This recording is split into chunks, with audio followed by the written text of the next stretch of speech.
PWC Network. What the world is watching and listening to.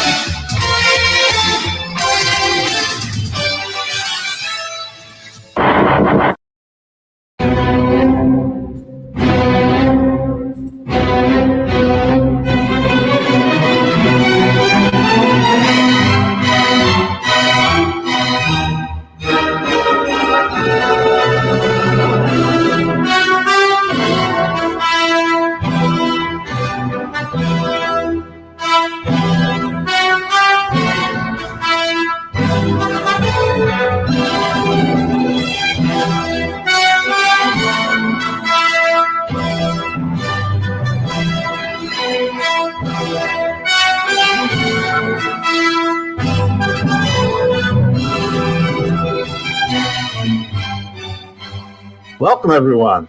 And this looks like it's going to be on the Hammerlock Hangover feed, but I'm not sure if it will be or won't. That depends if Anthony Missionary Thomas has changed it up or not. But this is actually, we'll just be safe and sorry, and we'll say Hammerlock Hangover presents episode 1 of what might be a podcast or what is likely to be a limited series, The Watchmen.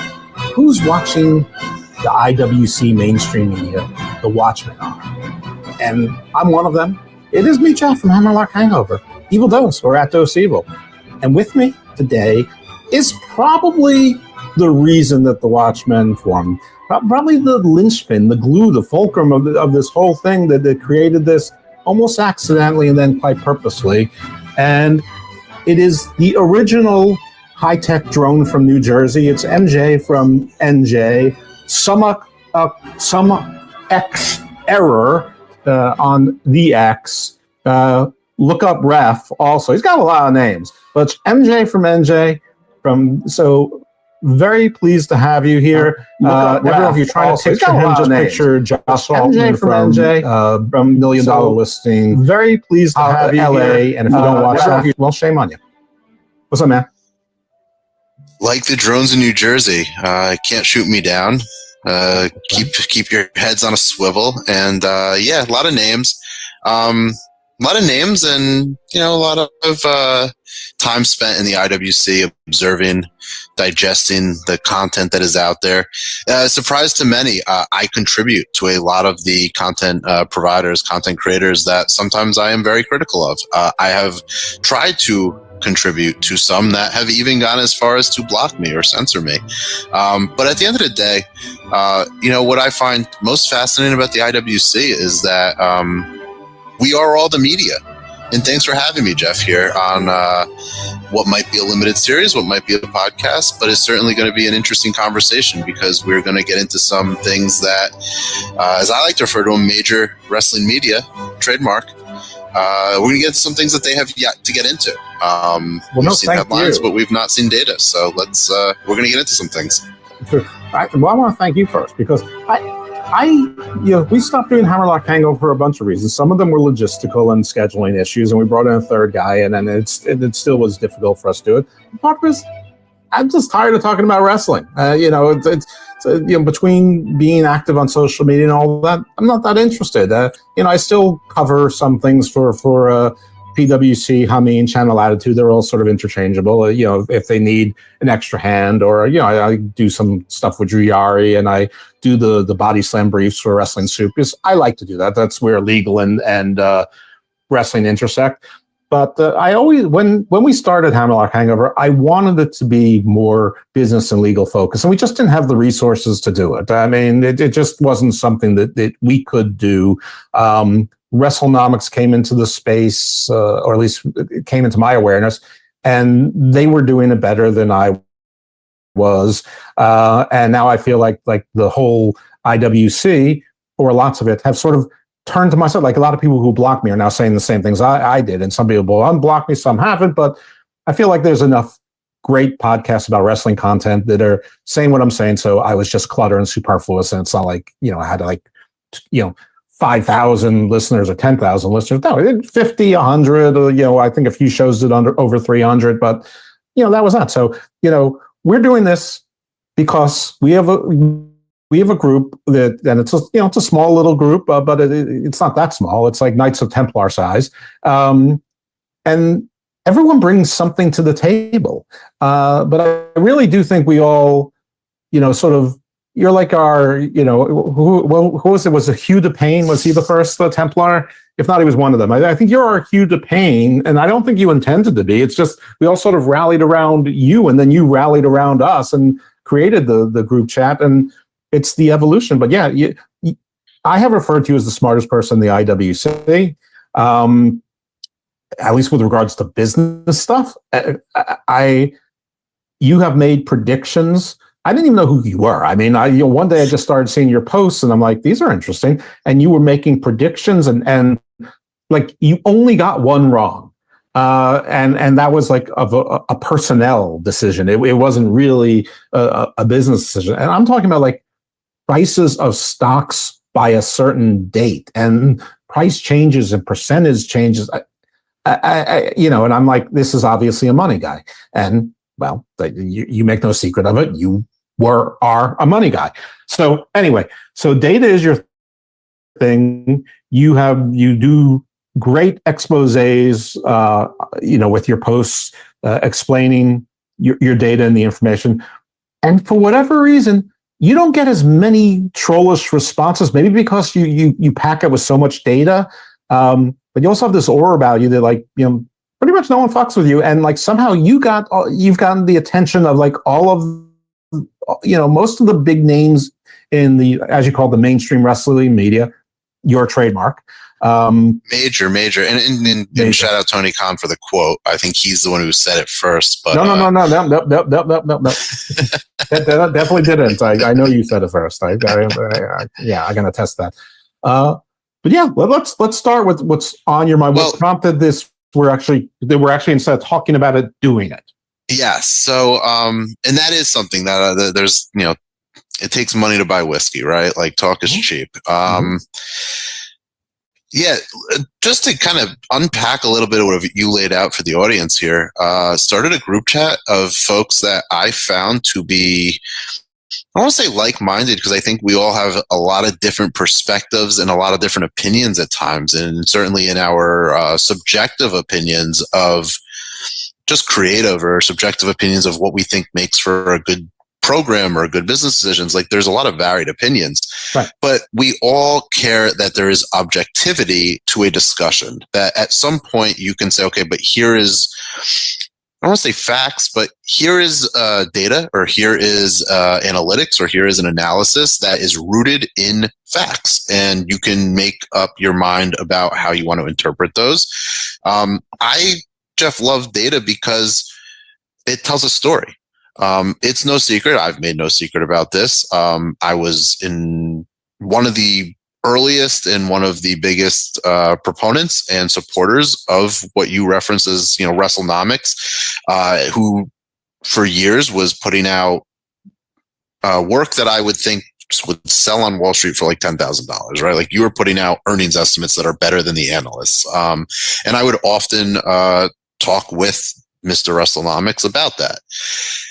Where I guess over the last 18 months, I started to become a little disgruntled, maybe even some would say more than a little, is that when you use data to fuel tribalism, when you use data to get both sides stirred up and point their guns at each other, it has created what we see as like the modern day discourse of the IWC and whataboutism. And you give people enough ammo on both sides to just constantly what about. And there's many folks out there who will think that what I do is anti-AEW. The opposite. I've made no secret. I've posted my receipts. I've bought every pay-per-view, except for the ones I've attended, and I've attended multiple pay-per-views. I've traveled state lines to go to pay-per-views. I'm a supporter of the company.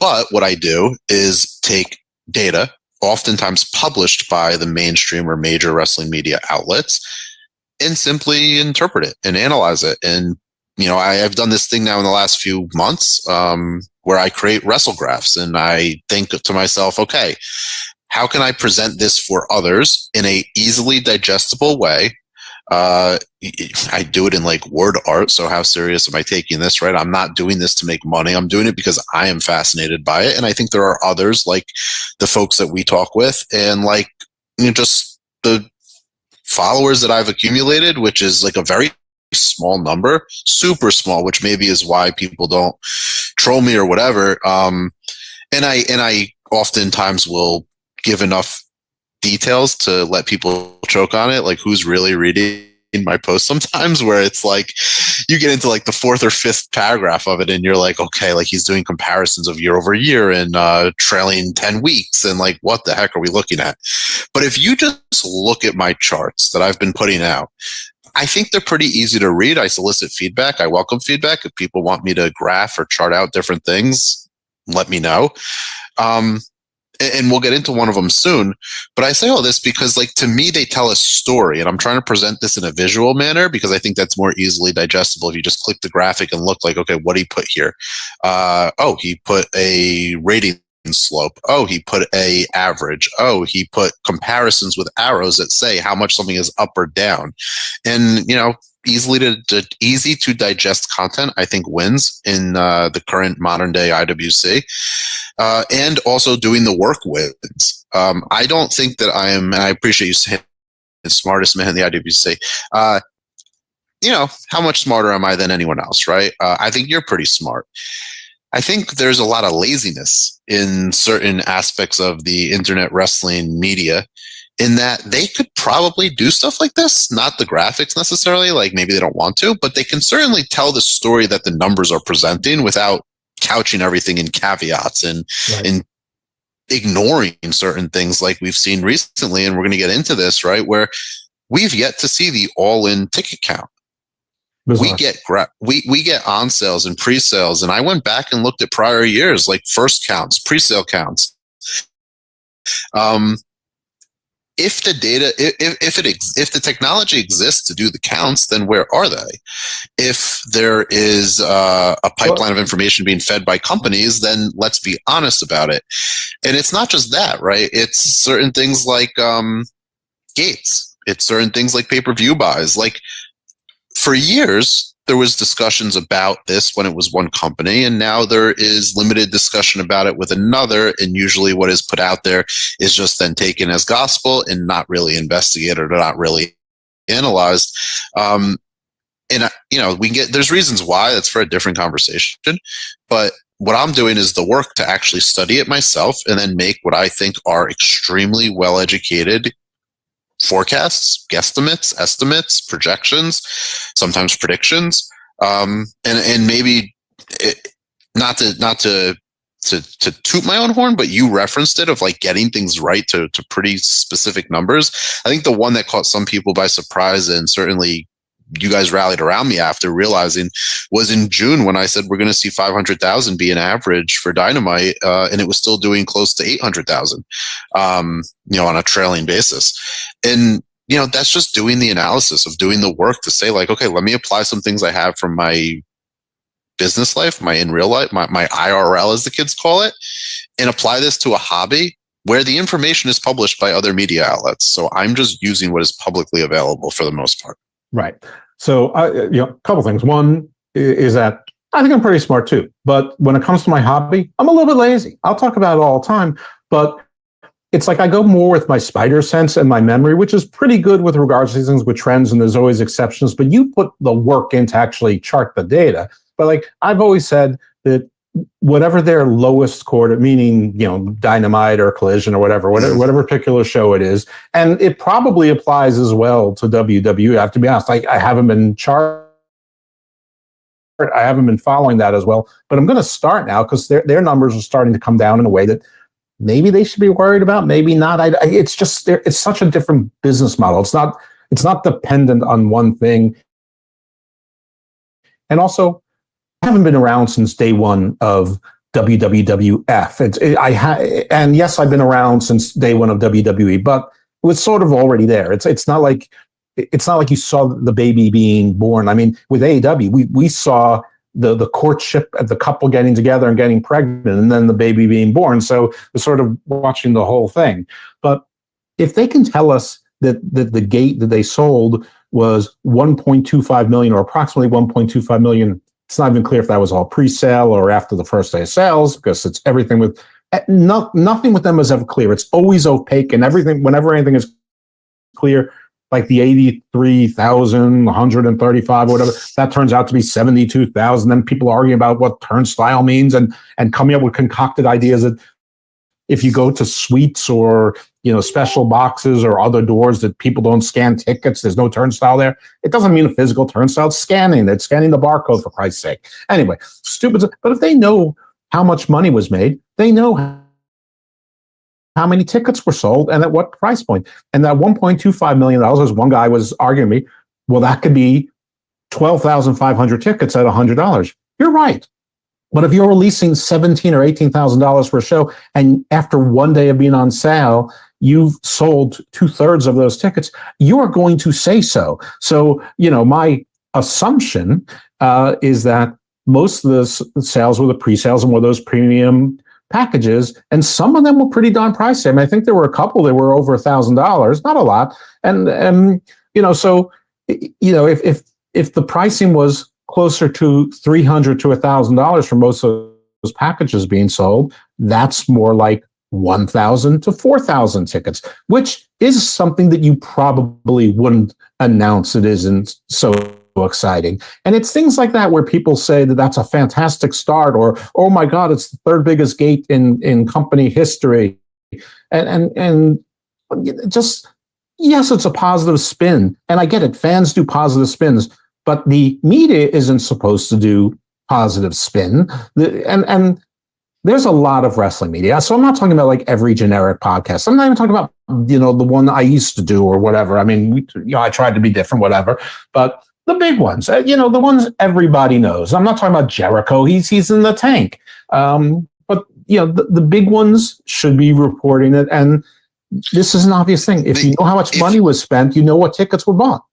Yeah. So if you have the word journalist or reporter in your bio, you probably should be investigating. Investigating makes it sound like it's a negative connotation, but you should be digging into getting data, getting facts, presenting to the public. You cannot deny that there is an appetite for the answer. So then if you are the media, if you are a reporter and or journalist, and you have an audience that has an appetite, and some people run a business doing this, right? So wouldn't it be in your best interest, maybe self-serving, but wouldn't it be in your best business interest to actually want to get the answer, or to actually want to triangulate the answer? And I use that word triangulate very purposefully here, because that is what I'm doing. And I'll walk through what I've done, and we can lead up to where we are today, where it is December 12th. It is 9:30 p.m. on the East Coast. And there is no available information about the tickets distributed. We do know that $1.25 million worth of tickets were sold. Questionable whether it's the pre-sale or with the on-sale, but irrelevant to really triangulating the answer, because we're going to do comparisons, and that's what I've done, is comparisons to prior all-ins to try to triangulate. And just running through some really quick facts that have been reported. The pre-sale, the early sales for all-in 2023 topped 4.5 million. In fact, reported as 4.7 million. The pre-sale and early on-sale tickets for All In 24 this past year, which moved roughly 34,000 tickets, was just north of $4 million. So if we know that the past and prior all-ins have done over 4 million in the very early days of sales, and yes, the on-sale happened earlier this week, or was it last week? But we know the pre-sale happened before that, and we know the VIP tickets happened before that, so we should not pretend like tickets just became available. They have been available. There are public codes to get access to the tickets. It's not such a secret Willy Wonka and the Chocolate Factory golden ticket. If we know the past, and we know the present day report of 1.25, please correct me if I'm wrong, Jeff, but is it far-fetched to say that they are down roughly 70% from prior years if you were comparing on a year-over-year basis for a like event. Right. It's like if you pretended that when you went to whatever your favorite steakhouse is, let's just say it's Ruth Chris, because everyone knows Ruth Chris, and you paid $62 for a 12 ounce fillet, and then 1 year later you paid $62 and you got it, but it was a 9 ounce fillet, and now you go to Ruth Chris and you're paying $62 and you're getting a 4 ounce fillet, and you wouldn't point that out, like the food critic or the food reporters or the business reporters covering restaurants wouldn't note that. I mean, we all complained about it during COVID and to date, that there's not just inflation, there's portion changes, shrinkflation, absolutely, shrinkflation, exactly. And by the way, the thought I didn't complete earlier, it's not that important, is that I used to say that the lowest quarter, usually by the end of the given show, 6 months to a year later, would be the highest quarter, and that would often be right. But that was just spider sense. That wasn't crunching the data. You crunch the data, and I crunch some data, but not to the extent you did. So let's go into exactly the exercise or the exercises that you undertook, and I think you started already with the top. So I laid out the prior events, and I love that you used the Ruth Chris example, because to expand on that, let's say that you went to the same restaurant but in different cities. So then people can say, well, it's different cities, so what did you expect? When you have a brand, when you are a brand name, when you have and in this case it's two brands, it's AEW, All Elite Wrestling, and it's All In.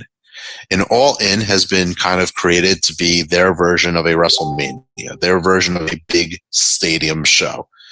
And so when you're looking at what the brand of AEW is presenting with the sub-brand All In, you do need to compare it to prior All Ins, because this is something that as a business, they intend to take both international, domestic, city to city, and to see a return for that brand that is comparable to prior years.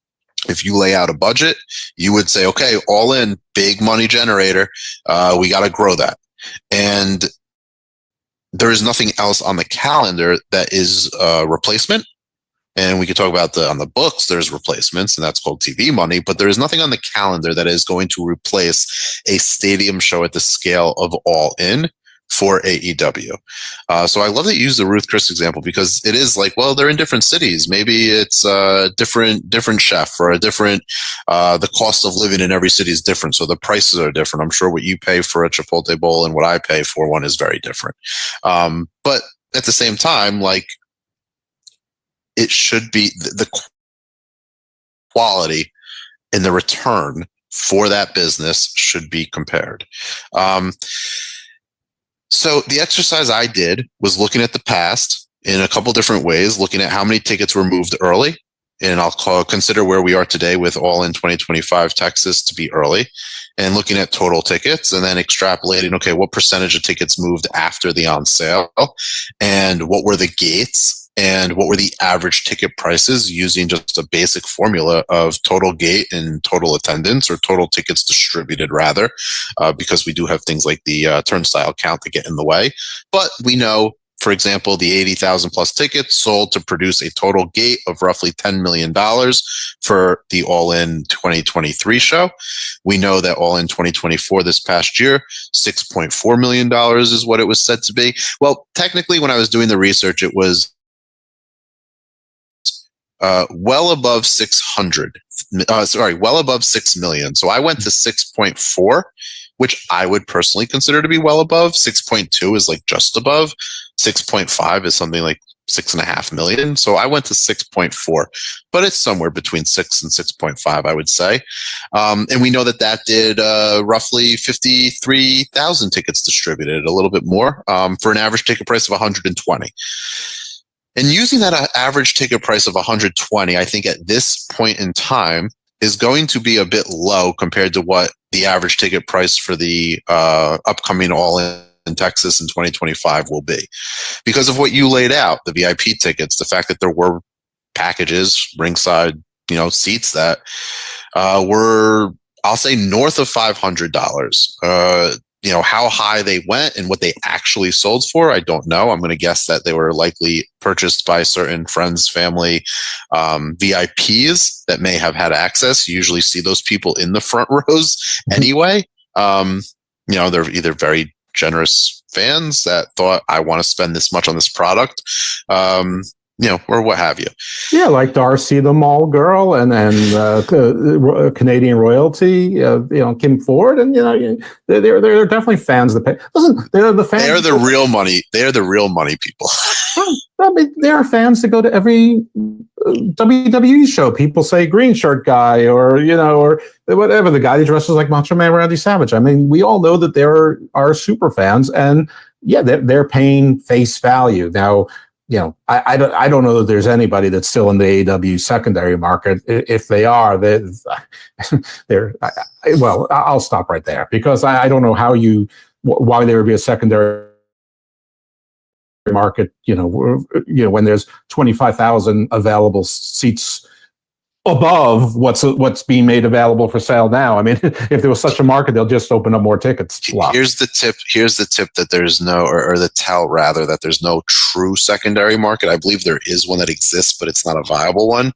The setups that have been announced at like 4,800 whatever for any given Dynamite or any given pay-per-view, they are doing this in venues that they have previously packed in like 8,000 to 10,000 people. Right. So if they know they can set the show for this configuration, they know what sections can be sold based on prior results, and they are opting not to put tickets on sale like that, because there is no demand, which we saw very early in AEW's history, where the secondary market was flooded with scalpers because there was a profit to be made on these tickets when there was a much higher demand. If we use the $1.25 million gate that has been announced so far, and we say that 3,000 tickets were sold on the pre-sale, which is something Tony had said, between 2,000 and 3,000. And I'm going to say benefit of the doubt, because I think that's fair. I'm not a hater. I think that's fair. 3,000, the high end, were sold. We are looking at an average ticket price of north of $400. Given that VIP tickets were, in some cases, 500 plus, is it possible that the average ticket price for this on sale today is north of $400? That would result in 3,000 tickets distributed. And this is the exercise I did through different price points, right? I went to, okay, let's look at what if it was $300? Well, that would suggest that about 4,100 tickets were distributed. And now let's move to $200. Now we're getting into some reasonable numbers that might even make sense to me, based on what I've seen with their current demand and their trends in terms of moving tickets versus early versus late.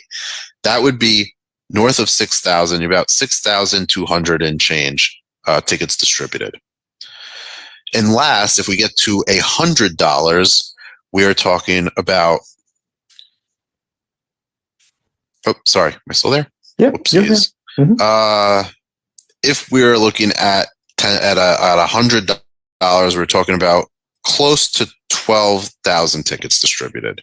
Now, before I referenced the average ticket price of 2024, which was 120, using that as a guide, I triangulate that the total tickets distributed for All In Texas, as we sit here tonight discussing this, could be 10,425 tickets. Mm-hmm. And I say could be because that is using a very real method of forecasting or projecting of what were prior results, what were prior averages applied to what we know to be the announced number of tickets sold. Now, it could be that they've sold more than $1.25 million at this point, a few days after that was released publicly.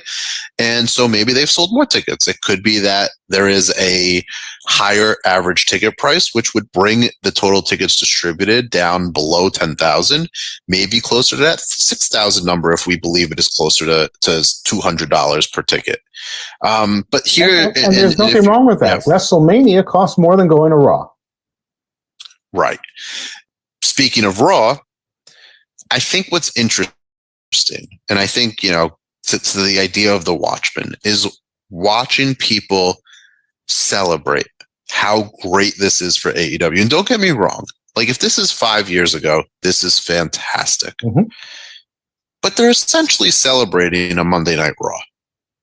Yeah. Which, on any given night over the last year, will do between 8 to 11,000 people. We'll do $1 million gate, sometimes well more. And so, what are we actually celebrating?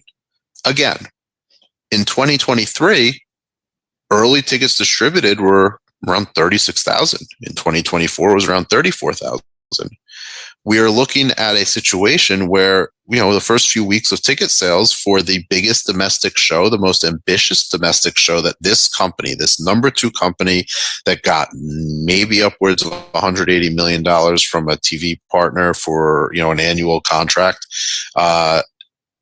is doing 10,000 for, and that's if we use the 120 average, which I think is more. And I don't know how you would argue that it's not more than that, given the VIP tickets and given the pre-sale and the fact that the pricing was fair. I've even seen some people say affordable. I always get a chuckle when people say something's affordable. It's like, you're counting somebody else's money and deciding how they can spend it. Hey, you're an AEW fan. You can afford this $180 ticket. You can afford this $90. Like, I just think it's funny when people project that. But they were affordable. I shouldn't see now. I just did it, Jeff. I'm sorry. Sure. They were reasonable. And so by comparison to WrestleMania, they were fair and reasonable, but they were also in the early on sales for the VIP tickets, well more than $100. Yeah, but they're comparable to other major wrestling events. They're comparable to NFL games. They're comparable to most major sports. So if we're going to call them affordable, they're affordable the same as other major sports are considered, as opposed to a lot of the AEW shows, which are usually priced more affordably, lower. I mean, I went to Full Gear in 2019, the first Full Gear. And I was a dummy, and I bought it on a secondary market because I wanted floor seats. I was in the 5th row because of the configuration. I ended up in the 6th row because there were no seats there. Anyway, I think the face value was something like $89. I think I ended up paying like $97 and change a ticket, plus service fees. Whatever, I overpaid. Fine, but who knew?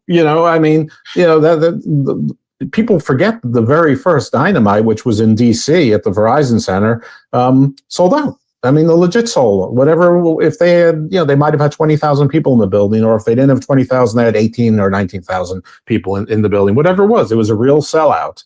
Now we say, well, they put 3,700 seats available, and they distributed 3,700, and that's a sellout.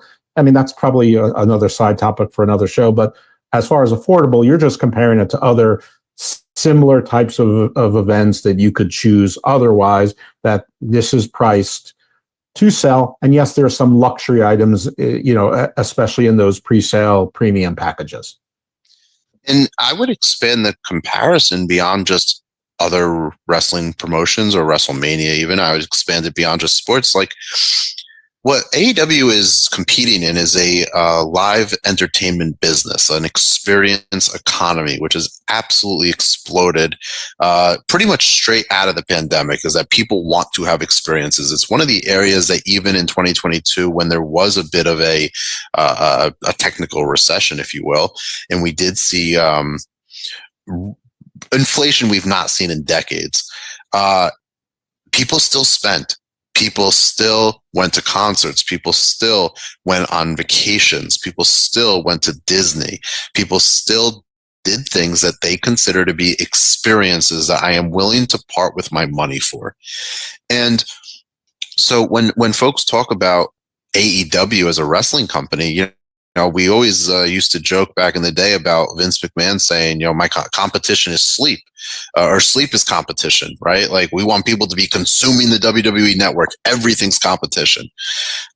Tony Khan will often talk about competition in the sense of like WWE and being a challenger brand. Mm-hmm. The reality is they're competing with all kinds of experiences, all kinds of events that consumers are interested in, and consumers are choosing what to spend on. And one of the things I am working on, and one of the things I'm looking at, is as WWE's attendance has increased and the price of tickets have increased, something I've talked about in my post, being pricing power. As that has increased, we have seen AEW's attendance rapidly decline. And I believe that in part, there is a calculus that if we ask a wrestling fan to spend $300 to come to our show, they are not going to want to spend $100 or even $80 to go to another show.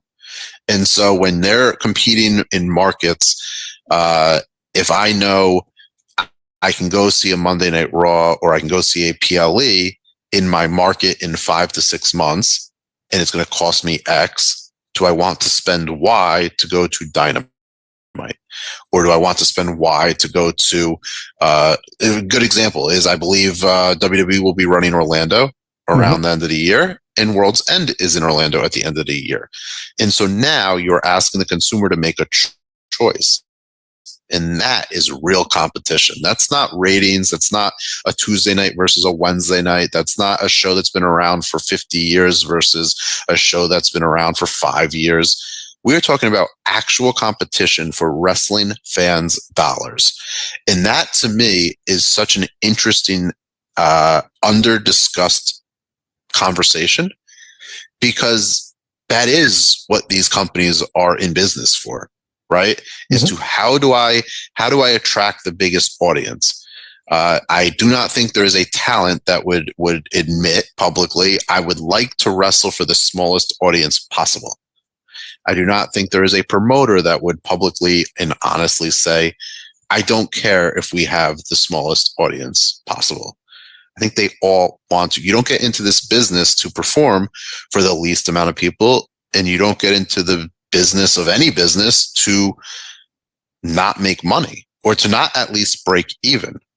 And like I said before, you can cover up a lot of things with the TV money, but we start to eat into that TV money when we see a 60, 70, 80% decline year over year on events. And these events are what funds talent salary increases. It funds the next wave of free agents. It funds the rights to music that we hear when Bryan Danielson comes out, right? Final Countdown is not cheap, according to AEW. So what is paying for that? It's consumers spending their money on the product. Now, if it's a TV network giving the company money to appear on its network, then ratings do matter, right? And we can't just say ratings don't matter, because ultimately, if the whole thing is funded by TV money, then that's really all that matters. I want to interject for just a second. Go ahead. As I said, that the entire IWC has finally agreed that ratings matter, because NXT seems to have struggled a little bit out of the box, and WWE's have gone down, especially SmackDown from Fox to USA. So those numbers. So all of a sudden, the people who are saying ratings don't matter and TV doesn't matter, all of a sudden they're fine. So I posted this on X, and I'll say it here. Thank you all for coming back and realizing the ratings do matter. These are just numbers. And by the way, yes, I think there are things to be concerned about. Now, actually, MJ thinks that there's less, but we're not going to cover that on this show. If this series does well and people want more of it, we will get to a WWE business model, because MJ is extremely bullish on it, as are some of the other people in chat. Like, if you think I'm a negative Nancy on AEW, I'm sort of a negative Nancy on everything. My first instinct is no. So I'm aware. I know who I am. But thank you all for acknowledging that ratings and things like that do matter. I guess they matter less today that the NXT did 680 instead of 530 or whatever. But anyway, and as we wait with bated breath for Wednesday's Dynamite numbers to come up, so people know whether to cheer, cry, or once again point out that linear TV is dying and it doesn't matter, and people are consuming, in international waters on 7 streaming and networks that can't possibly be counted in any way, shape, or form. All right, back to you. No, and so ratings don't matter. Linear TV is in secular decline, and let's not talk about declines in attendance, gates, and or anything else that is related to that, such as in venue merchandise sales. Oh yeah, there's a trickle down effect. There's a trickle down effect to all of this. I want to raise one thing that sort of in our group, people sort of pick their own jobs, so to speak. I'm not exactly sure what my job is. I think it's just be handsome. But there's one guy who tracks the social media. He tracks the social media on YouTube, on Instagram, on X. He's checking to see the impressions every show and comparing them week over week. So it's like we're not ignoring any data that we can get our hands on that we either already pay for or that's freely available. Somebody's checking it, and everyone, and there's one guy that's overseas, he's checking that stuff, but so it's not like we're not looking at everything, and especially comparing NXT to AEW, because even though it was never really a Wednesday night war, or it wasn't for very long, that's sort of always the comparison, which people can also think what they want about that, and that's another side issue. All right, I love there's an exercise to do, and I'm going to try to do it because it's a very easy graphic to create, which is the NXT, and maybe I'll do this at the end of the year when we have more of a track record for NXT on CW. Right, they're only getting paid, what, $25 million a year? Maybe $35 million a year? I think so. Less year one. I'll pull that up, and if you do the average viewership by how much they're getting paid, and you come up with some kind of ratio and compare that to what we know to be next year's, I'll use 180 million because everyone was so gun ho about using that number that I think Variety had to correct their number because they didn't use it. We will identify what a per viewer costs these networks, and then that's a very, very serious business conversation. Yeah, then use high for high. Use 36 million for NXT, right, and 180 or 185 million for AEW. Whatever, we'll figure it out. We can spend X to get Y viewership, or we could spend Y to get X viewership. There's probably a really good inverse there, an inverse correlation.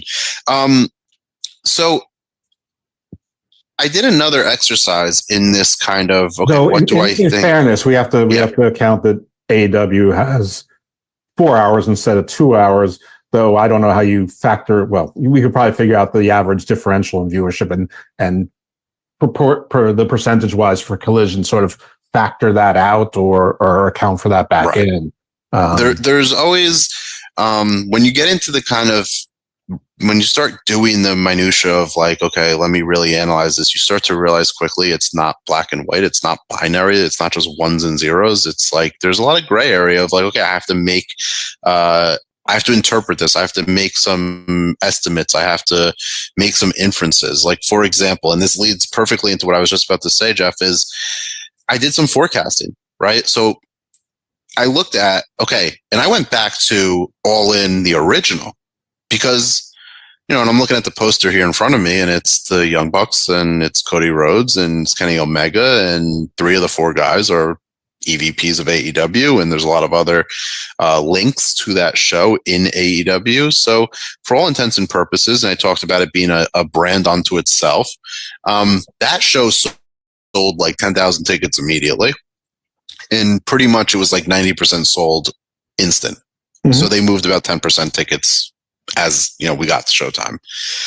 When I do the same exercise for 2023, and I mentioned early on sales 36,000 and they got to 80,000 plus, there's about 45% moved early.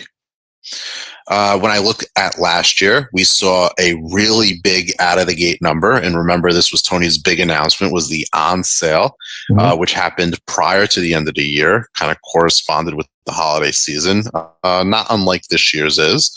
And we saw 64% of the total tickets announced distributed were moved in that very first window of early on sale, what I'm calling early on sale. So I applied that to what I think is likely to happen now, and using a estimate of the 10,425 based on last year's, this past year's, the last all-ins average ticket price. What would it look like if it followed the 2018 trajectory? Well, that's an anomaly because it only moved 10% after the initial success. And so that would get you somewhere in the ballpark of 11,700 to 12,000. What would it look like if it followed the 2023 trajectory where 45% were sold early, the rest as we got, more into the process? That would put you north of 20,000. In fact, that'd get you to about 23,000 and change, 23,415 to be exact.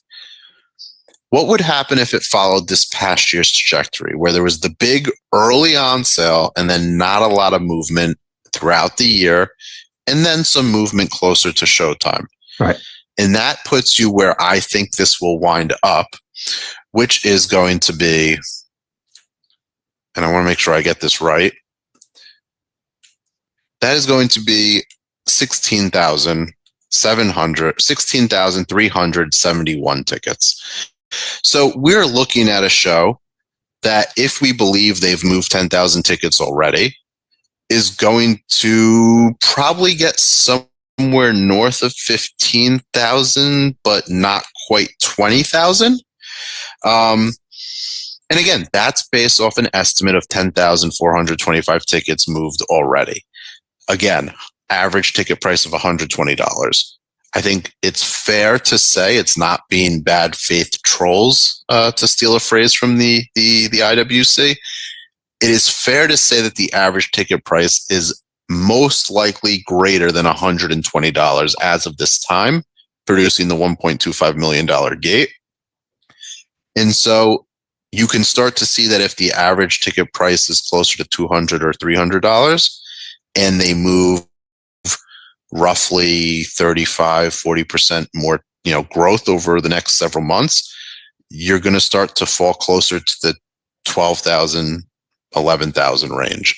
Do you know because how many your base would be lower today? Do you know how many tickets are up for sale? Earlier I said 17 or 18,000, but I think I'm wrong. I think there's 25,000 available, and then there's another 25,000 tickets that are not being made available. So knowing how many tickets are available, and this is a great question for the gentleman from WrestleTix, is like, what the setup is, what the distribution is.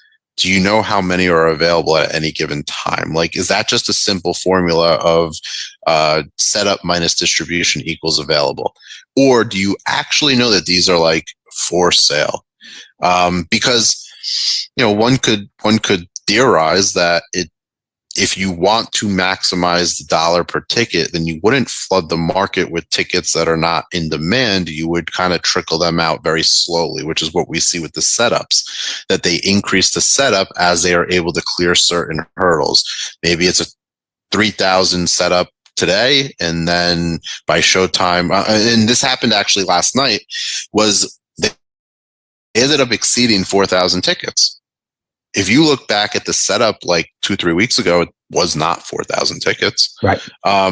So what you end up seeing is that, okay, as there is some demand as the supply is met by demand, they increase supply. And I'm just curious, for an event like this, do you release all of the supply at once? Or is it a trickle because you do not want scalpers to get involved? And we talked about that earlier. You don't want the tickets to sit there, which would probably not look great for business partners.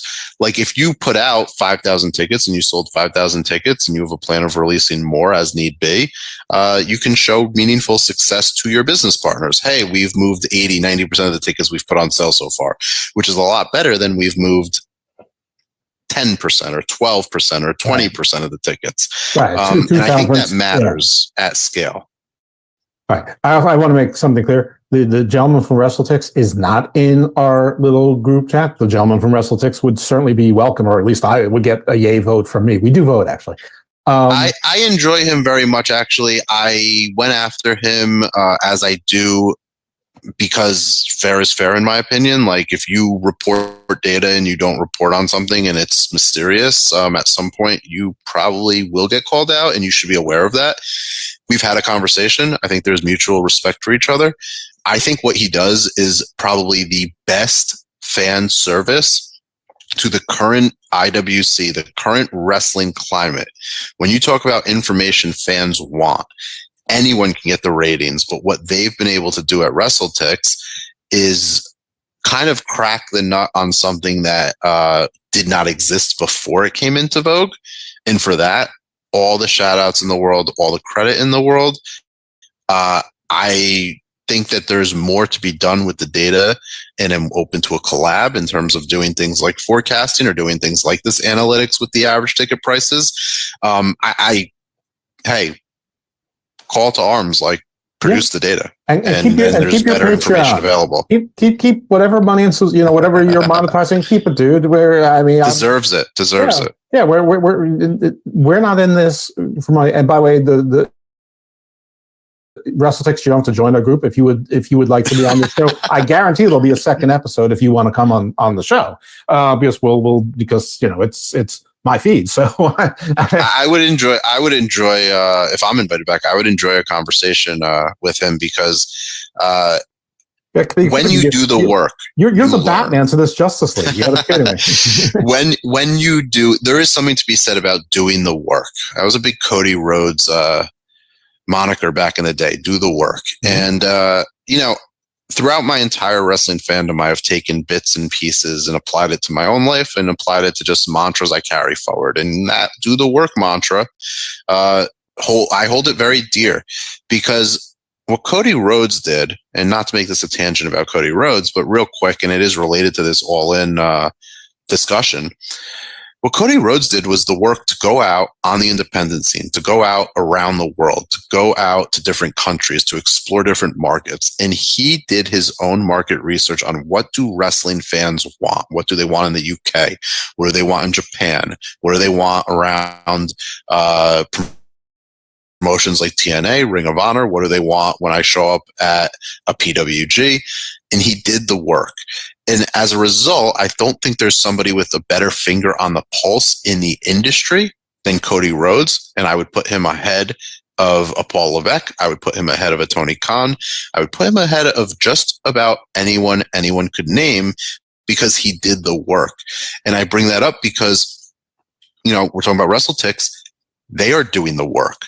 The amount of things you learn from doing the work, the amount of things that I've just picked up from, like, okay, I'm really going to sit here and do graphs, and I think that the ultimate gate for All In 2025 will be somewhere between $2 and $3 million, because I've studied the average tickets moved after the on sale.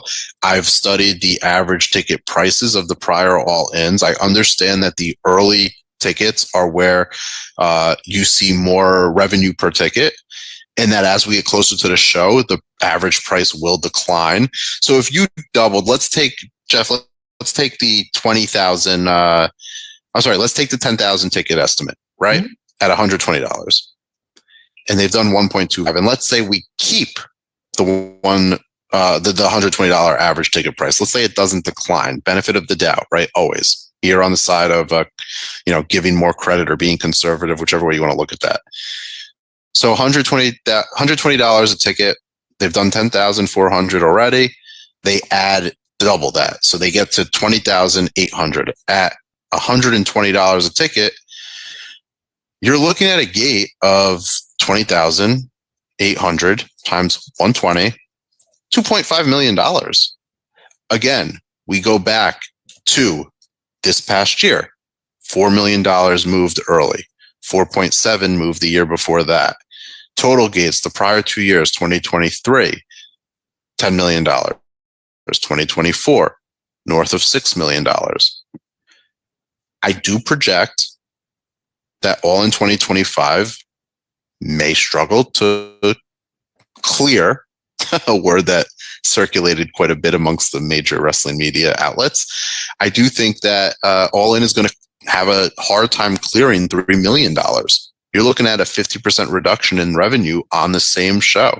All In that you simply moved actually to your home market, your domestic market, which, the $120 average, and it was higher the year before that. And I have that information as well. In 2023, it was actually more than that. It was closer to $125. So, when they ran Wembley, and it's the only show in the UK, it was at the time of announcement, of time a lot of tickets were moved. There's scarcity involved. So you're likely to see more demand, which means the pricing power remains intact. In the domestic market, you should be more popular. You are on really, really prominent cable channels.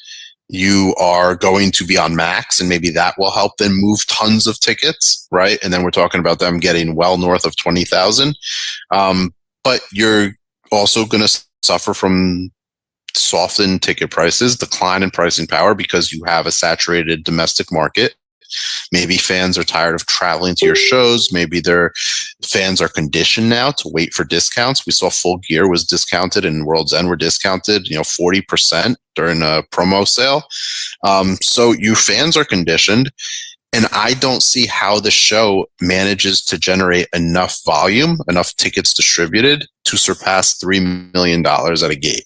Right. And by the way, these are my estimates. These are my forecasts. This is my analysis. And I welcome anybody who does this professionally in the wrestling industry to challenge them, to provide their own, to come up with their own math. I think it's very disingenuous for certain people to prognosticate AEW and how profitable it'll be without actually showing the work. I show these graphs because I think it shows the work, and I will continue to do that. I'll continue to be happy to discuss that, and would invite discussions with people who think they know better, because I'd like to learn if they do, and I'm not afraid of that. Right. The same way I would ask people that would say not nice things about me, I'd ask them if they'd like to engage in a conversation, and if they, why they would not, when I have information that I can share and math that I can do to kind of make a point. And are they afraid of learning? Are they afraid of the answer? They're afraid of the truth? Or do they know something I don't, in which case, I'm not an idiot. I'm hungry to learn. Right. I was just going to say that show us data. One of the issues, I know AEW is a private company, but so much of it is being displayed public. There's a difference between what you have to put forward and what you really should, if you're trying to, convince an audience that, that they should have stock in you. Because if you keep getting caught in little lies, they turn into big lies. But there are things that we don't know about this show. One, we don't know the costs of running the show, which include travel, promotion. It's in Arlington, which is there's a big, the Texas Rangers play there. It's a fairly big secondary city. It's ancillary to Dallas, but it's not exactly easy to get to Arlington. You fly to Dallas, you rent a car, whatever. I'm sure there's shuttles or buses or whatever. But Texas is big. Nothing's exactly close. It's probably a good hour or so from Dallas, and if you catch the traffic, it's every bit like driving through Atlanta or New York or whatever. It could take a lot longer. But we don't know the costs of running the show. We also don't know the subsidies. We do believe that there are subsidies. They had that residency in Arlington. It's probably no coincidence they chose Arlington, Texas. I don't think they're getting a site fee, but I do think they're getting a reduced rent and certain tax credits, which might be transferable like the ones in Las Vegas. So we don't know about that. That would be on their plus side. And it is a pay-per-view. So regardless of the gate, AEW will make money on All In, and that would be fine if All In was a product unto itself. We understand this, like the original All In, the Dream All In, the true indie super show financed and produced by Ring of Honor, on handshake deals, but that's a different story. But it's not. All In is, you can't separate All In from the rest of AEW's costs and revenues. And we don't know what either of those are, because even the amount of the new deal is opaque. Generally, I don't know why people don't understand concepts with TV contracts that they know from sports. If, a baseball player gets a 10-year, $250 million contract, he's not getting paid $25 million a year. The first year, he's going to make $16 million a year. Next year, he's going to make $17.5. And by the end of it, he's going to be making $32.7 per year. So it's an average of that. And the deal itself was opaque with conditions that we're not exactly sure what they are, what they will be. We don't know what all the equities are. And that's fine. What we also don't know, and I find this to be, if it's not the giant elephant in the room, it's at least the friendly Indian elephant in the room that you can, have your kids ride on.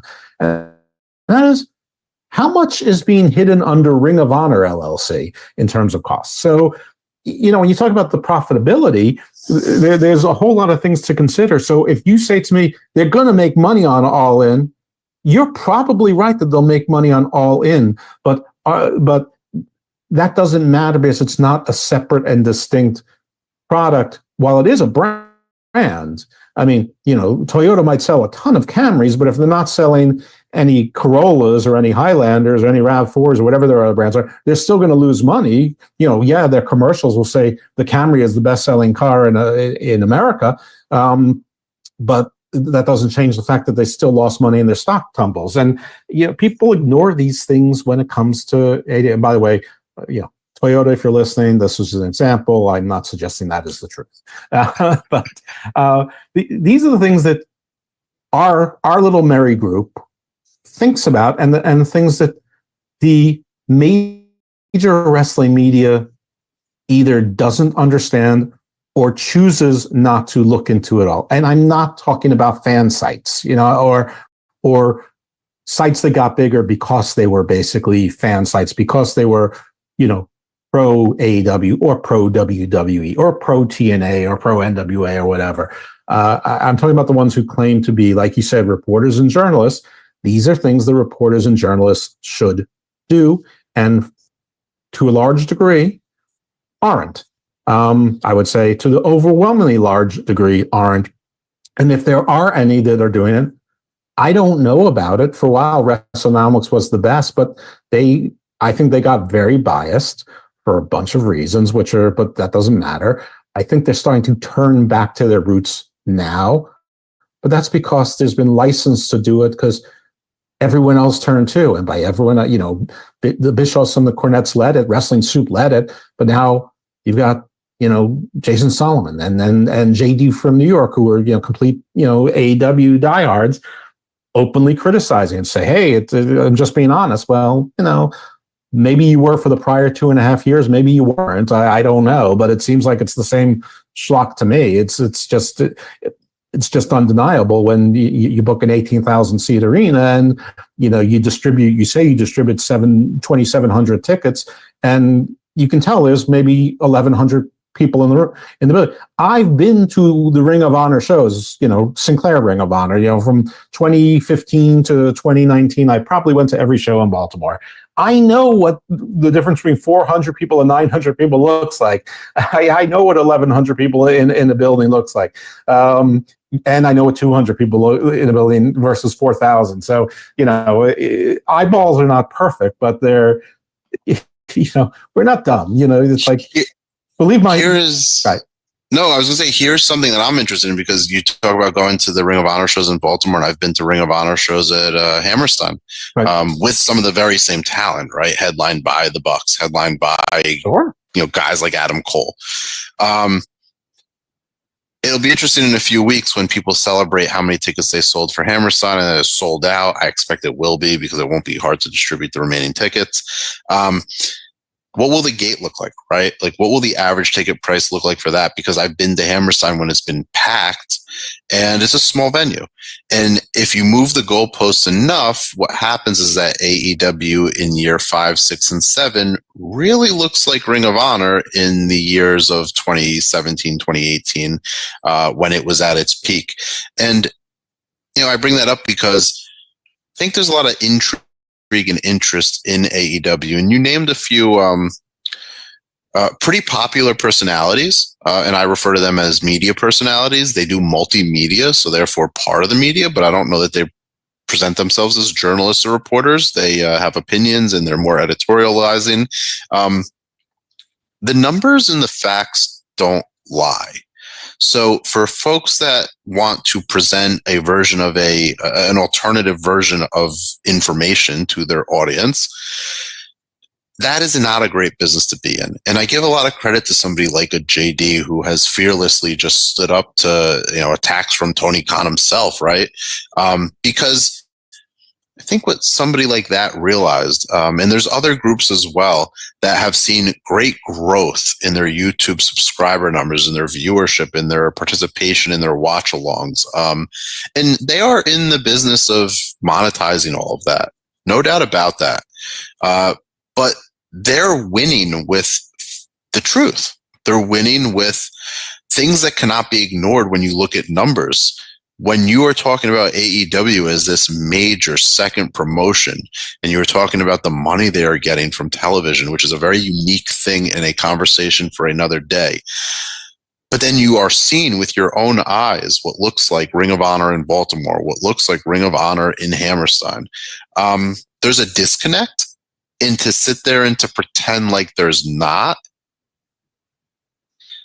I call it an alternative version of reality. Right. It's a reality if you want to live in a certain bubble within a internet wrestling community on the internet, and you want to enjoy what you enjoy. And when people say enjoy all wrestling or they are projecting their own insecurity that this is not good enough, but I want everyone to enjoy it, or I want to be left alone to enjoy it myself. And by the way, you know who enjoyed a lot of wrestling by themselves at 4 a.m. in the morning when, not too long ago? You? Myself, watching New Japan. And was like, holy cow, like, I can't believe more people aren't watching this. Like, this is incredible. And I enjoyed it. But I didn't convince myself, and I didn't pretend that this was something it wasn't. It was really cool when it had a moment like Madison Square Garden. But it was also like, yeah, this is probably going to do like 3,000-4,000 tickets in Texas when it goes and does the G1. And it did. And I believe it was around 5,000 tickets, maybe 6,000 tickets. But they ran the G1 opening night in Texas, and that's what it did. Right. And so to get to 2024, 2025, and to just, have these grander, what is it, grandeur of illusion of grandeur? Help me out there, Jeff. But right. To have these ideas that it's going to do something that it just can't. Right. Who are we fooling? Right. None of us, when I say us, I mean the Watchmen, but I'm going to speak for myself. I'm going to speak for MJ too on this. None of us are going to criticize any of your subjective opinions cruelly. We can all, but when you try to take subjective and present it like it's objective, and then exaggerate it, the objective, which is already not objective, that's where I take umbrage. And still, if you'll have a civil conversation about it, I generally will too. But if you draw first blood, I'm going to be as nasty as anybody else. And that maybe that's a character flaw. I don't know. But no, you're just a character in the IWC Fed, which a lot of people are playing these days. It's like, you know what? AEW Fight Forever was not the video game people wanted, but the IWC Fed certainly is. That's true. So here's the thing. I love Wyatt Earp. I think the movie Wyatt Earp is much better than Tombstone. I am aware that I'm probably in the 10% margin, that 90% of the people out there think Tombstone is the superior movie, and Tombstone might be the best Western ever made. I don't particularly like Tombstone. I think it's okay. I don't fight with anyone over it. I don't get upset about it. I live in the reality that I understand. It's not good. I like the movie The Postman. Nobody liked the movie The Postman. I'm that guy. I understand that, and like it's not something. So I just don't. I don't understand why people have to try to make out what they like is the greatest thing. And the enjoyable wrestling, I don't think they really enjoy all wrestling because it really only comes from one quarter in volume. I mean, there's a little bit of it in all fandoms, but I don't see those same voices retweeting and posting and about NWA or MLW or new, even the people claim to be New Japan fans, they're not talking about New Japan Strong. TNA is on one of its hottest streaks it's had in many, many, many years. I mean, you go back to to when it was its hottest and doing 1 million views on Spike. And I don't think it had the run it's having now in terms of attendance and people actually engaging with it and enjoying it.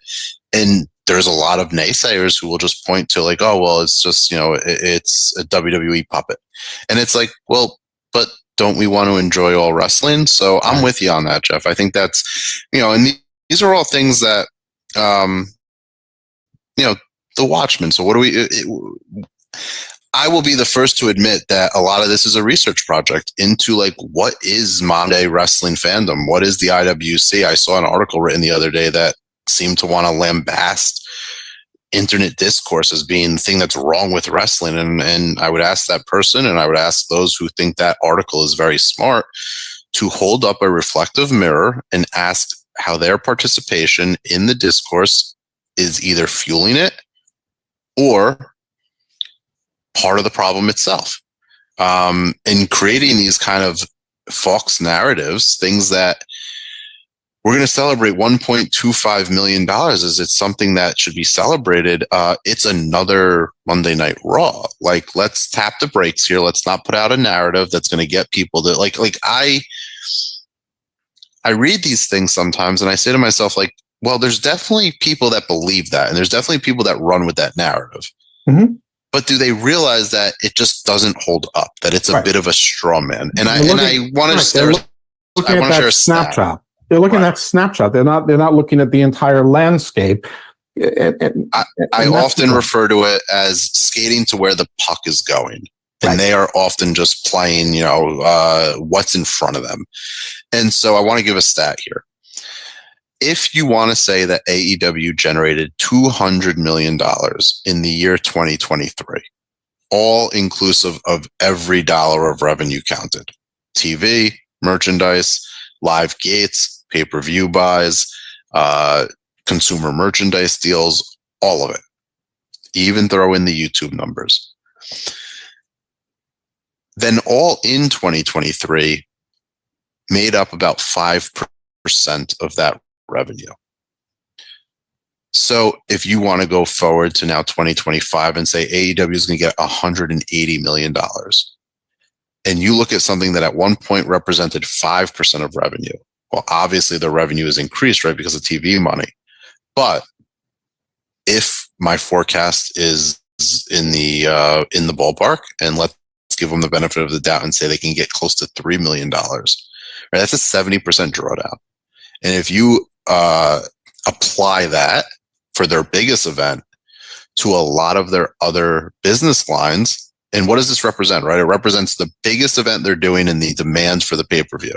So the demand to be there live. And you look at that and say, okay, well, how are their other pay-per-views going to do? Or, so far the distributed numbers held up. We have no idea about the gates anymore. And the buys are a bit of a mystery box. And I did something recently where I was privy to getting some information that's used by advertisers to kind of determine brand popularity in selling ad bundles. And here's what, within a margin of error is believed to have been done on pay-per-view, which extrapolated represents the most hardcore consumer, the paying consumer. Mm-hmm. Right. So if you extrapolate this idea that, okay, a 5% revenue move, something that represented 5% of revenue in 2023 is now in a 70% drawdown, and you look at the rest of the business and say, maybe it's not 70% because this is already a big figure, but it's somewhere around the 40 to 50% range, right?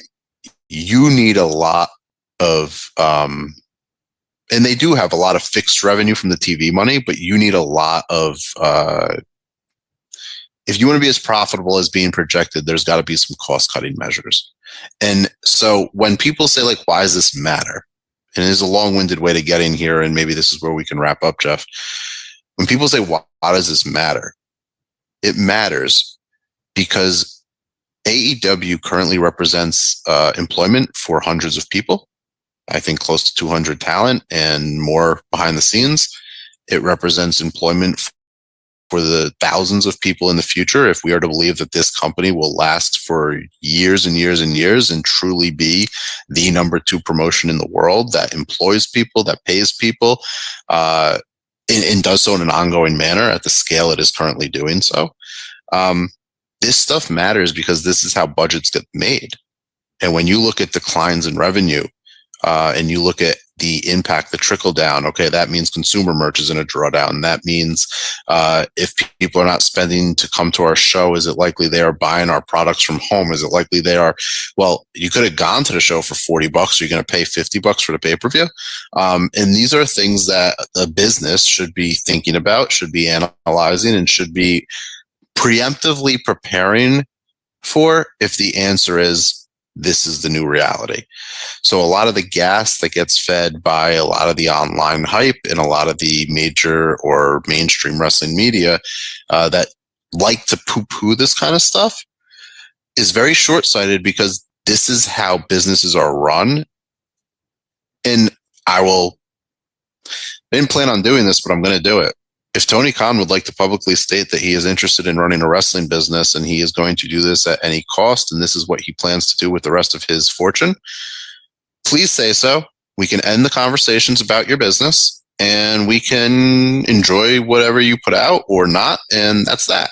But if you are going to be this figure, and this company is going to be the fixture in the wrestling industry, and you care about the wrestling industry, then ignoring or poo-pooing this kind of information and doing this kind of analysis or naysaying this kind of analysis is in fact bad faith, because you don't really care about the industry. You don't really care about how this looks going into the future.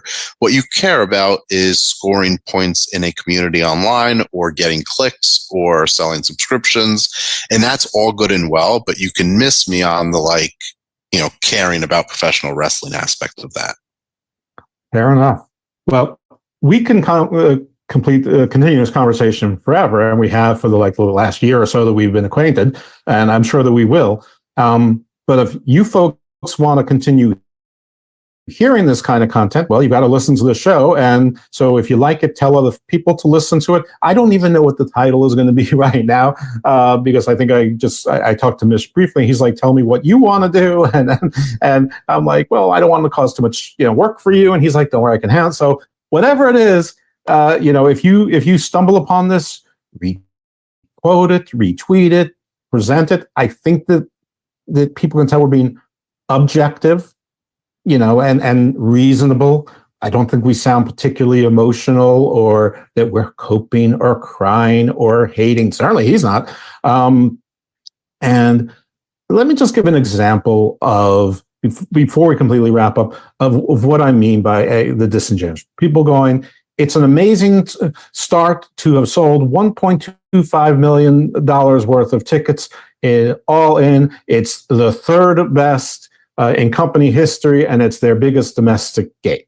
Okay, that's an end there. I think may all be objective facts, right? But it lacks a lot of context. Exactly. So this is how an actual journalist would frame it. Now, if they're biased, they could have started with that, or they could have said, all-in tickets, premium packages have been available for pre-sale for the past, whatever it was, two weeks, and they went on general sale yesterday. As of today, we've been told that they made $1.25 million in the premium packages. The premium packages price ranges range from packages of $299 to $1,099. So the amount of tickets sold can be as low as this to as high as this. General sales figures are not available yet, but right now tickets available for the 25,000 seats available in the 50,000 seat stadium are priced between $40 and $180, and we'll keep you posted as noted. At present, this is the largest domestic gate so far for AEW and the third largest pre-sale total in its history.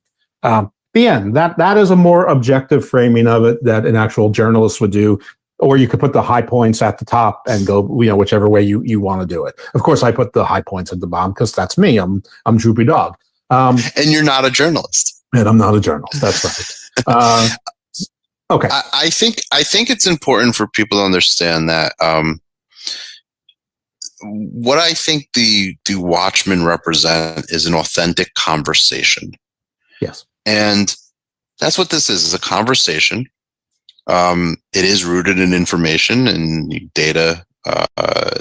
Data science is a big industry.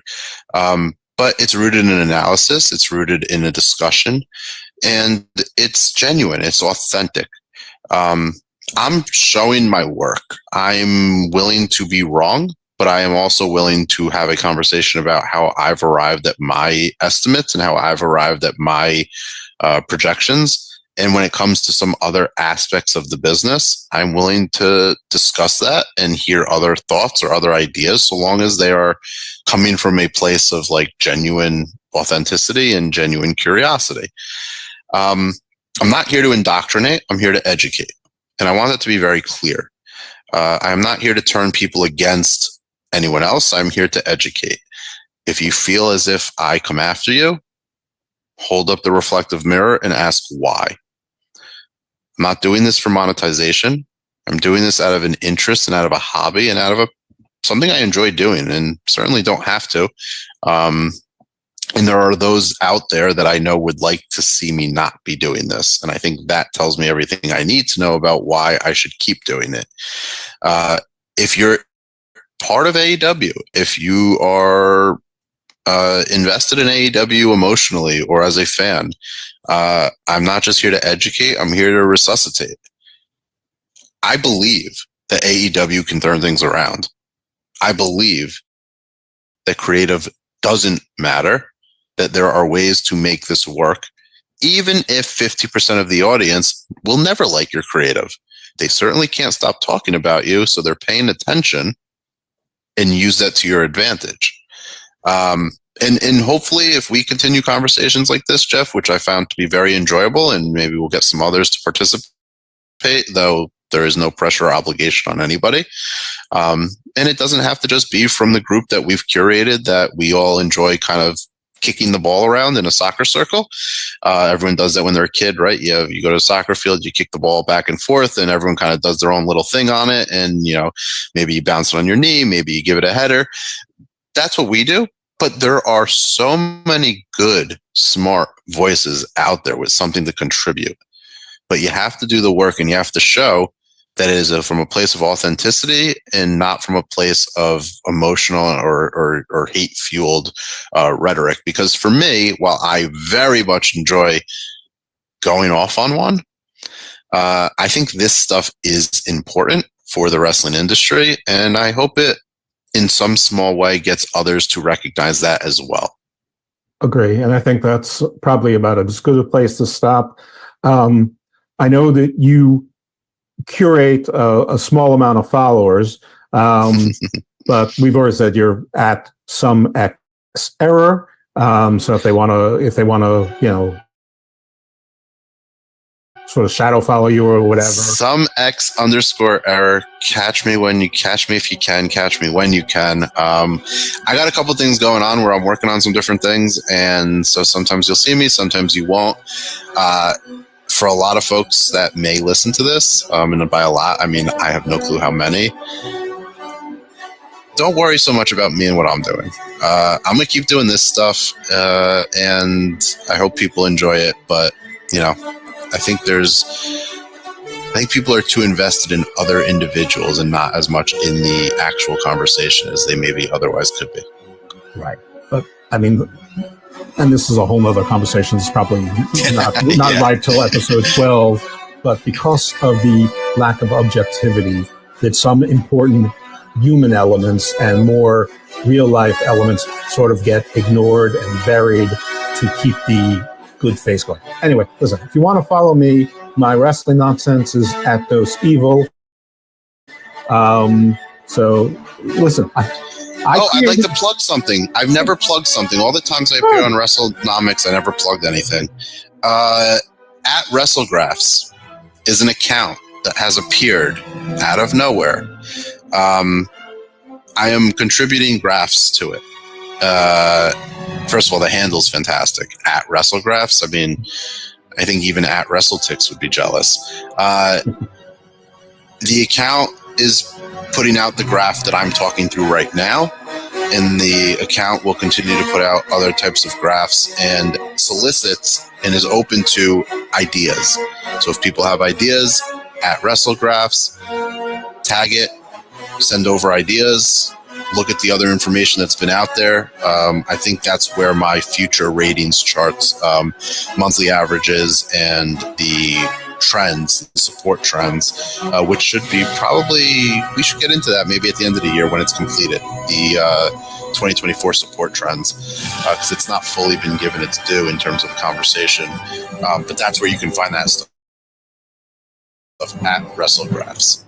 Well, it does sound like this show is going to continue at least for some kind of basis, regardless of the listenership. But I hope that the listenership is good. I hope that it grows. I hope that it spreads. I hope that we fill some void in the marketplace. Listen, we're not going to be as entertaining as some, and we're not going to crack jokes. And it is going to be educational. But I don't care how they book Sami Zayn or if Ricochet gets a push. I'm not particularly invested in those things. I've got my favorites and nots, but like MJ, I've lasted as a wrestling fan for close to 50 years, maybe over 50 years at this point, at least to some degree, because I'm much more interested in the backstage stuff, the business stuff. I'm much more fascinated by that stuff than I am by the wrestling itself. I am a unicorn. I am a long-term casual fan. I am not a hardcore fan, even though I support NWA and MLW and probably know the names of most independent wrestlers on the PWI 500. I don't ever go back. If you say, which pay-per-view do you rewatch? None. It wouldn't even cross my mind to rewatch a pay-per-view, except to say it wouldn't cross my mind to rewatch a pay-per-view. What matches do you rewatch? Every now and then, like once every 5 years, I'll watch Brock Lesnar destroy John Cena in that one SummerSlam match. Or like, if I'm really, really bored, which almost never happens anymore because I have so many things that I need to do. And if you know about my other shows, you know all the various directions I'm going into and all the things I have to do sort of quick studies on, just so that I don't make a fool of myself in front of like some really smart guests, because I've really overachieved on guests on the Garden of Doom shows. I guess I should plug that. I will at the end. But it would be Road Warrior squash matches like from 1983. It's like they come in, you hear the music, they beat the hell out to nobody, and the match is over in 90 seconds. And then they dine on death, and dead men don't tell tales. What a rush. Anyway, so at Evil Does, and my other podcast, Garden of Doom, with Garden Views, and GOD presents the Book of Black. They're all on the Garden of Doom feed. They're all free. There's no Patreon, there's no Super Chat, something like that. They're all on the Wrestling Soup Network too, so you can go right on the Wrestling Soup website and you can listen to it right on the site, which is great to support those guys, because there's absolutely no reason Wrestling Soup needs to put a show called Garden of Doom, which really doesn't cover wrestling at all, on their network, on the limited spot. So I'm so thankful to them to giving me a platform, including this feed as well, which has been largely dormant for a bunch of months. So Garden of Doom is mostly eclectic, esoteric, all over the place, paranormal, archaeology, anthropology. Sort of think Joe Rogan with less of the brodom and braggadocio. Garden Views is sort of same variety, but more law, policy, realpolitik, entertainment law, space law, things like that. And GOT presents the Book of Black might be the most interesting to you all, and I love it. It's a show I do with PJ Black, who some of you might remember as Justin Gabriel from WWE, and we talk to people in and around wrestling about Garden of Doom type stuff. So we've had Tyrus on. We had a great show recently with EC3 that was dropped. Famous B. I do have a little goal I'd like to get everybody from Lucha Underground on. I know it's not necessarily going to happen because some of them are with WWE and AEW with his PR departments, but it's nice to have little goals. And I've got some other surprise co-hosts there as well. So, and one of them came directly from one of our mutual friends here in our Watchmen group. So hopefully you'll hear more shows. I'm going to just call it the Watchmen. If it isn't entitled Watchmen now, it will be at some point in the future. Just know you're in the right place. All right. Thanks very much for listening. I think you got everything that you needed from me. MJ, thank you so much. You are an excellent speaker, an excellent presenter. I think you break down very complex concepts in a very consumable way. I appreciate you saying that. This is the first time we've ever actually spoke like formally. So, audience, bear with us. We will find we will find our groove. If we can make it like to episode 10, I think it's going to be an absolute hit. But I can't thank you enough for hosting this and setting this up. I would like to thank the folks that are platforming this because my videos were taken down off WrestleNomics, so this will be a new place for me to kind of start building up at least a catalog of things that I will either get right or wrong, and then we'll be happy to be held to account for those. Okay, I don't want to do any more shout outs because I'll leave somebody out, and that's it's silly. Hopefully we'll have more. And listen, I don't even know that either myself or MJ will always be part of the show. I don't know if the other Watchmen want to come on or will come on. I don't know if other people. I don't know if WrestleTix will come on. I don't know if some of the other. I don't know if WrestleNomics will say, you know what, we will have that conversation. You know, we're not scared. Let's talk. So who knows? And I don't want to call them out. It's not limited to them. It can be anybody in the IWC who has a big enough presence and feels like they can talk about these things with some rationality and knowledge and want to. But I think it's mostly going to be our group, but bigger small presence. I think presence is sometimes overrated. I think that as long as you can join the conversation and bring data-based insights, I'm happy to talk to you. Yeah, we want your content. We don't want your followers necessarily. If you both, horrific. But yeah, we are looking for substance, and hopefully that you agree that you've found substance. If you were looking for like predictions on Saturday Night's Main Event, sorry, wrong show. But there's a million great ones I can refer you to, including Wrestling Super's platform. All right, we said no shout outs. MJ, thank you. Audience, thank you. Hopefully you'll hear from us again next time, but whether you do or don't, just know that the Watchmen, we are watching the IWC and especially the MJ trademark asserted major wrestling media. Later.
The PWC Network.